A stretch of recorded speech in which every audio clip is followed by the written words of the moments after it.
Hello students, we will discuss about semiconductor and semiconductor devices. Semiconductors are solids having conductivity much less than a metal and considerably more than insulators. And semiconductors are of two types, intrinsic and extrinsic semiconductor. Intrinsic semiconductors are pure semiconductor free from impurities, while the extrinsic semiconductor some impurities are added. Silicon and germanium are the best example of pure semiconductors or intrinsic semiconductor.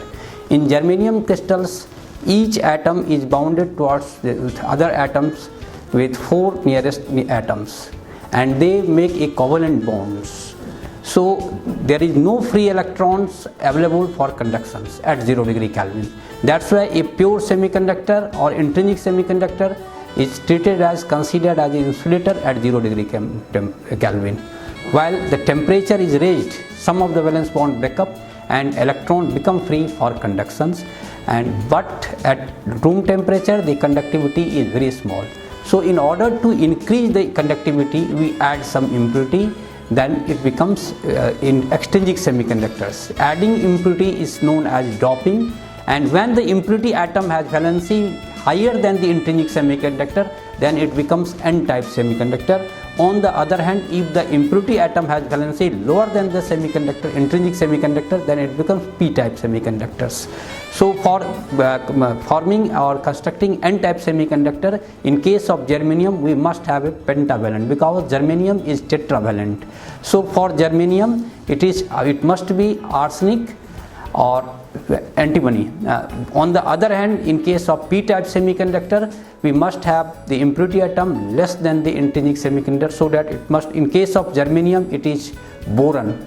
So out of the 3 boron atoms, 3 combines with the germanium atoms, while 1 electron becomes free, and hence the whole concentration in case of p-type semiconductor increases. On the other hand, in types of n-type semiconductor, electron concentration increases.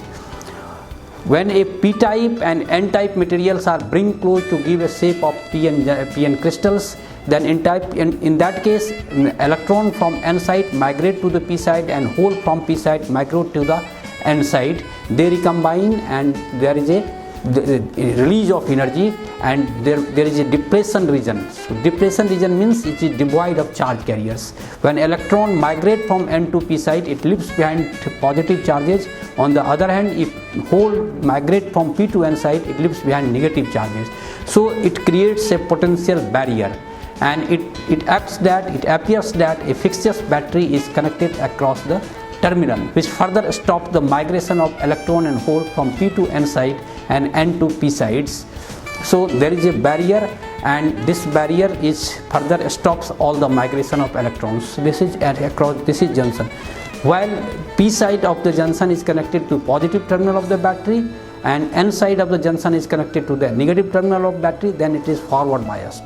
So in case of forward bias, the depletion region becomes thin because the majority is pulled toward the junction, and it offers low resistance. Conductivity is large. On the other hand, in case of p-type semiconductor, when the n-type is connected to positive terminal and p-type is connected to the negative terminal, then it becomes reverse bias condition, or majority is pulled away from the junction. So in that case, it offers high resistance and the depletion region becomes thick.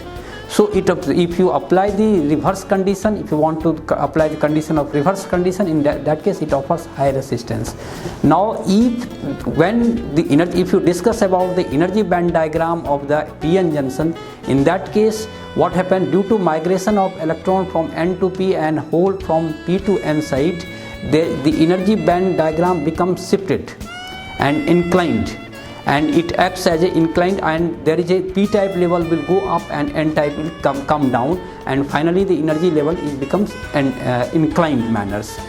And in case of n-type semiconductor and p-type semiconductor, the Fermi level lies at the mid.